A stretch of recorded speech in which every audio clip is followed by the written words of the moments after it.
The Welding Electrode Selection Calculator determines the correct electrode specifications for your welding project based on material type, position, and process. Let's walk through each input field.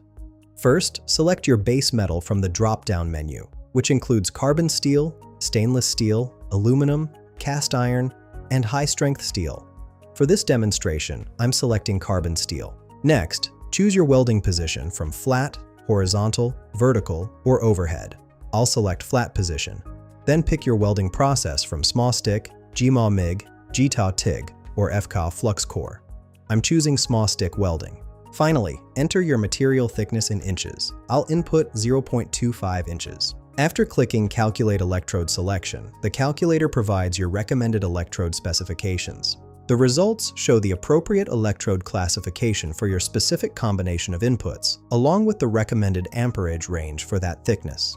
You'll also see the suggested electrode diameter and any special considerations for your selected base metal and welding position. These recommendations ensure proper penetration and weld quality for your specific application. This tool eliminates guesswork in electrode selection for critical welding operations. Find the link in the description below.